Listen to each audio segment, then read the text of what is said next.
மதுரையில் 10 வயது சிறுமிக்கு பாலியல் தொந்தரவு அளித்ததாக சிறப்பு சார்பு ஆய்வாளர் கைது செய்யப்பட்டு சிறையில் அடைக்கப்பட்டிருக்கிறார்.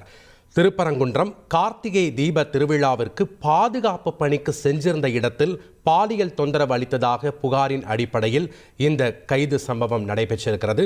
விவரங்களை வழங்கினார் செய்தியாளர் ஜெகநாத். வணக்கம் ஜெகநாத், இந்த சம்பவம் தொடர்பான முழு விவரங்களையும் பதிவு பண்ணுங்க. வணக்கம். கார்த்திகை திருவிழாவை முன்னிட்டு மதுரை திருப்பரங்குன்றம் சுப்பிரமணிய சுவாமி திருக்கோவில் அன்று பல்லாயிரக்கணக்கான பக்தர்கள் அங்கு சுவாமி தரிசனத்துக்காக வருகை தருவது வழக்கம். கடந்த டிசம்பர் 13ஆம் தேதி அதேபோல் அனைவரும் அங்கு பல்லாயிரக்கணக்கான மக்கள் வருகை தந்த போது மதுரையில் இருக்கக்கூடிய மாநகர் பகுதியில் இருக்கக்கூடிய பல்வேறு பகுதியில் பணியாற்றக்கூடிய காவலர்கள் அங்கு சிறப்பு பணிக்காக நியமனம் செய்யப்படுவார்கள்.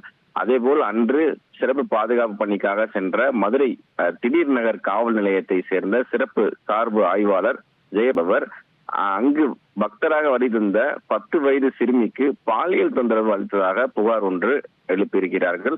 அந்த புகாரின் கீழ் பார்த்தீர்கள் ஜெயபாண்டி மீது போஸ்கோ சட்டத்தின் கீழ் வழக்கு ஒன்று பதிவு செய்யப்பட்டிருக்கிறது. குறிப்பாக அந்த வழக்கு பதிவு செய்த நிலையில் தற்போது ஜெயபாண்டி அவர்களை கைது செய்து சிறையில் அடைக்கப்பட்டிருக்கிறது குறிப்பிடத்தக்கது. மேலும் கைது செய்யப்பட்ட சிறப்பு சார்பு ஆய்வாளர் ஜெயபாண்டி சஸ்பெண்டும் செய்யப்பட்டுள்ளார் என்பது தற்போது புதிய தகவலாக கிடைத்திருக்கிறது.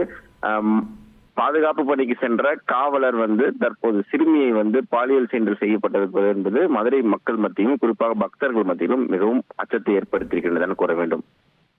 நன்றி ஜெகநாத், உங்களுடைய தகவல்களுக்கு.